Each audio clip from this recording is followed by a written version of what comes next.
Hello, it is February 4th, and today we are going to be reading from Exodus 19:16 through 22:21, Matthew 23:13 through 39, Psalms 28, 1 through 9, and Proverbs 7, 1 through 5.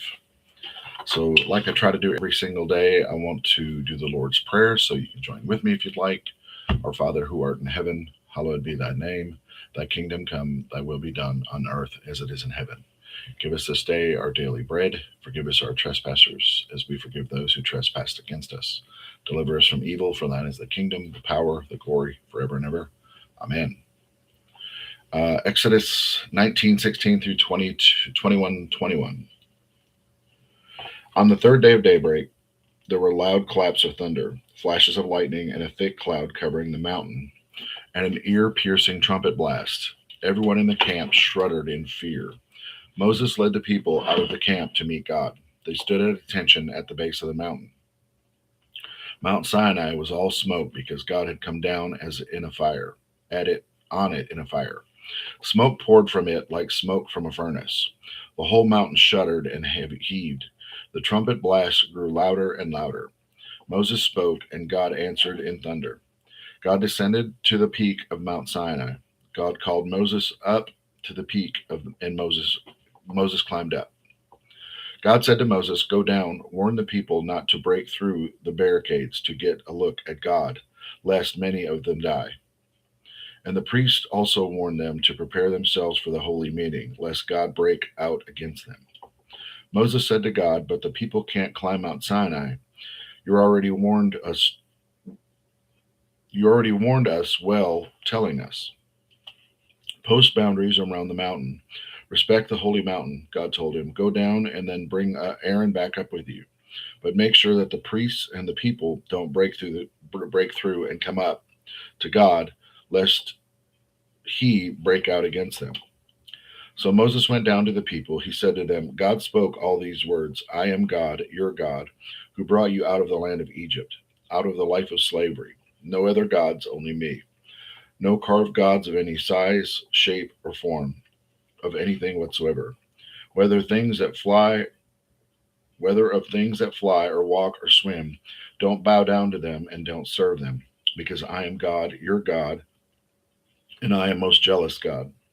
Punish the children for any sins their parents pass on to them to the third, and yes, even the fourth generation of those who hate me. But I'm unswervingly loyal to the thousands who love me and keep my commandments. No using the name of your God, in curses or silly banter. God won't put up with the irreverent use of his name. Observe the Sabbath day and keep it holy. Work 6 days and do anything you need to do, but on the seventh day is Sabbath to God, your God. Don't do any work. Not you, not your son, not your daughter, not your servant, not your maid, not your animals, not even the foreign guest visiting in your town. For in 6 days God made heaven and earth and everything in them. He rested on the seventh day. Therefore God blessed the Sabbath. He set it apart as a holy day.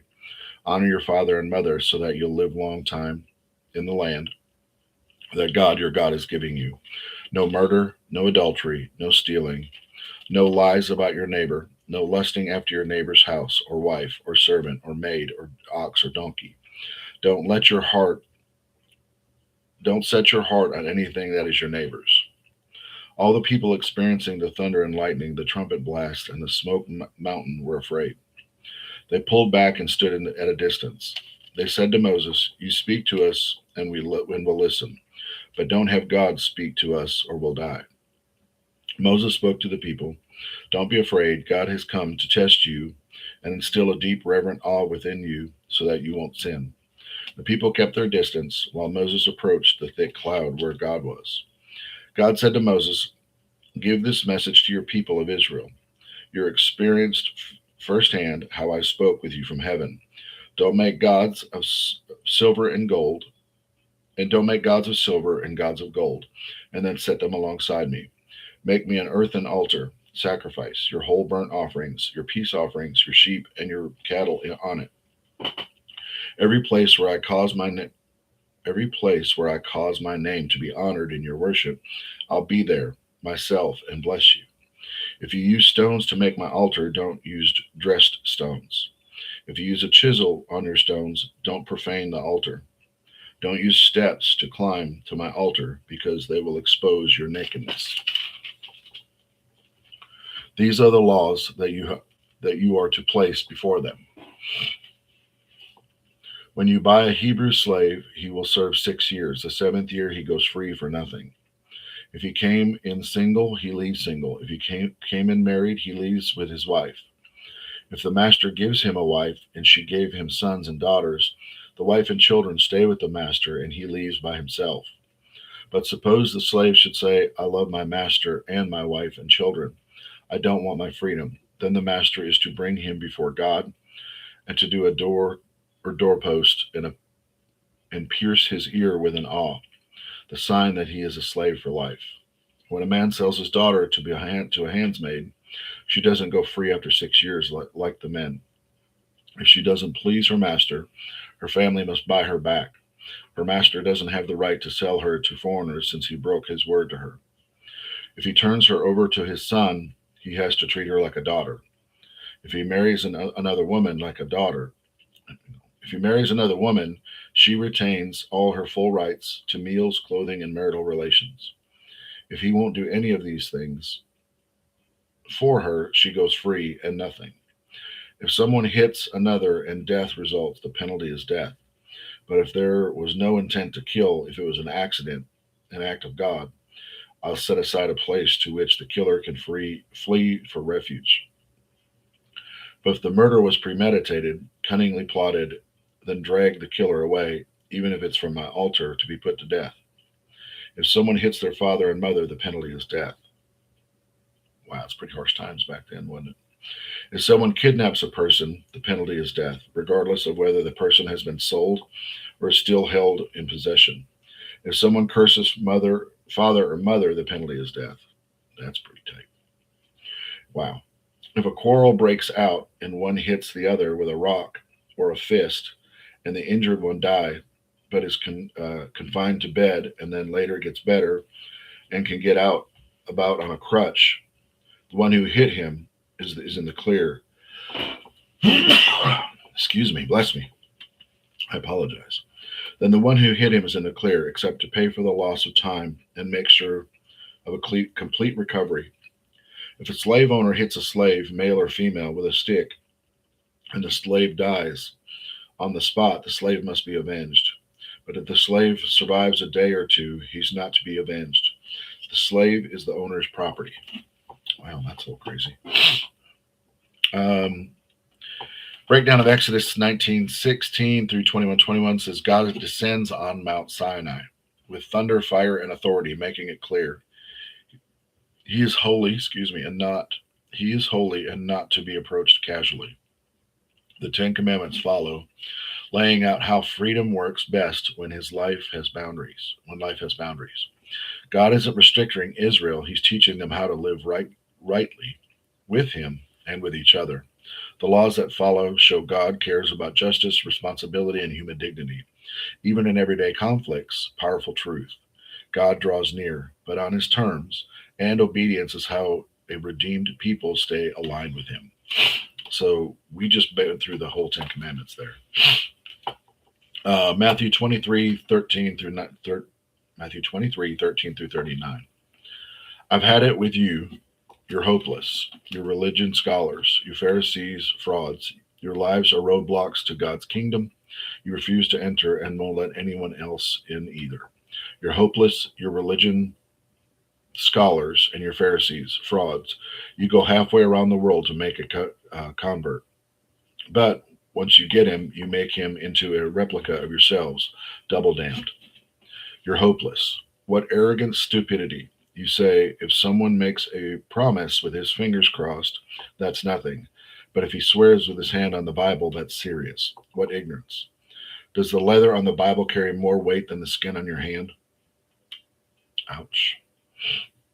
And what about the place of this piece of trivia? If you shake hands on a promise, that's nothing. But if you raise your hand that God is your witness, that's serious. What ridiculous hair splitting. What difference does it make whether you shake hands on your or raise hands. A promise is a promise. What difference does it make if you make your promise inside or outside a house of worship? A promise is a promise. God is present, watching and holding you to account regardless.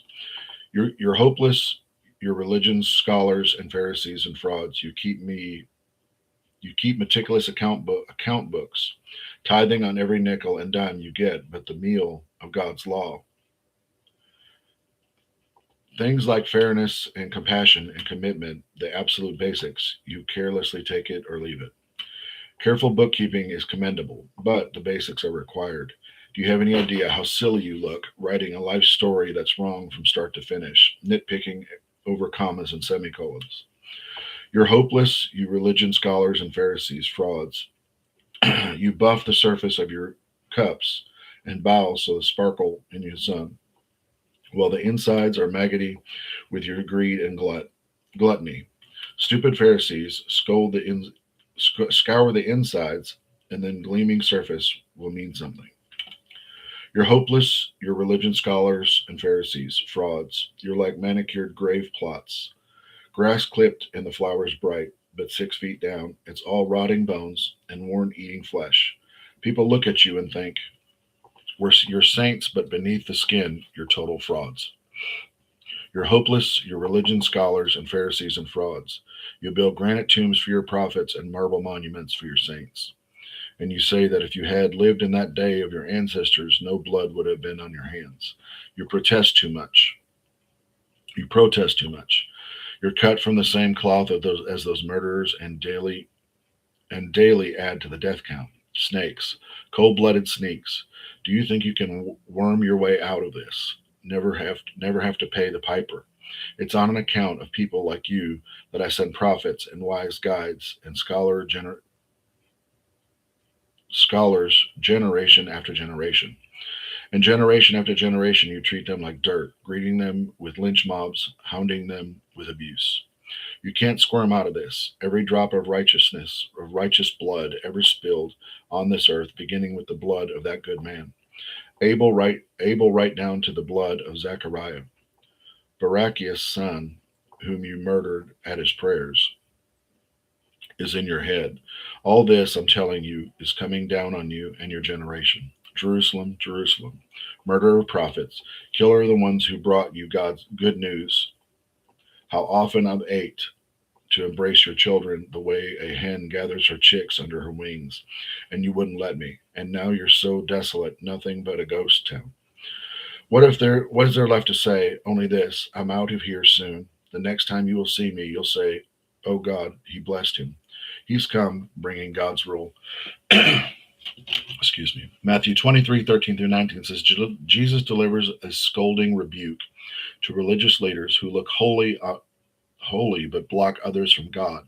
They love status, rules, and appearance, but lack mercy, humility, and truth. Jesus isn't mad at sinners. He's heartbroken over hypocrisy. He ends by mourning Jerusalem, revealing God's heart. Judgment mixed with deep compassion. The warning is clear. Religion without relationship hardens the heart and misrepresents God. Psalms 28, 1 through 9. Don't turn a deaf ear when I call you, God. If all I get from you is deafened silence, I'd be better off in a black hole. I'm letting you know what I need, calling out for help and lifting my arms towards your inner sanctuary. Don't shove me into the same jail cell with those crooks, with those who are full-time employees of evil. They talk a good line of peace. They then moonlight for the devil. Pay them back for what they've done, for how bad they've been. Pay them back for their long hours in the devil's workshop. Then cap it with a huge bonus. Because you have no idea how God works or what he is up to, God will smash them to smithereens and walk them around away from the ruins. Blessed be to God. He heard me praying. He proved he's on my side. I'm throwing a lot in with him. Now I'm jumping for joy and shouting and singing my thanks to him. God is all strength for his people, ample refuge for his chosen leader. Save your people and bless your heritage. Care for them. Carry them like good shepherd. So the breakdown of Psalms 28, 1 through 9 says David cries out to God as his only source of help. He trusts God to hear, deliver, and defend him from evil. When God answers, praise overflows. This psalm shows us the rhythm of faith. Cry out, trust, receive, and worship. Hmm. Cry out, trust, receive, and worship. God is both personal refuge and the protector of his people. Proverbs 7 1 through 5 says, Dear friend, do what I tell you. Treasure my careful instructions. Do what I say, and you'll live well. My teaching is as precious as your eyesight. Guard it. Write it, write it out on the back of your hands. Etch it into the chambers of your heart. Talk to wisdom as to a sister. Treat insight as your companion. They'll be with you to fend off the temptress, the smooth talking, honey tongued seductress. Wisdom, trying to find my little cord here. There it is. Wisdom is, in the breakdown is Proverbs 7 1 through 5 says, Wisdom is portrayed as protection, God's word. When stored in the heart, guard you from temptation and destruction. The message is preventable, not reactive. Stay close to truth before temptation shows up. Intimacy with wisdom keeps you from counterfeit pleasures that cost far more than they promise. Stay close to the truth before temptation shows up. That's powerful. All right, guys. Hope you have a fabulous day. We will see you tomorrow. It'll be February 5th. If no one told you today, I love you. I love you. I love you. I love you. Have a better than good day, and we'll see you tomorrow.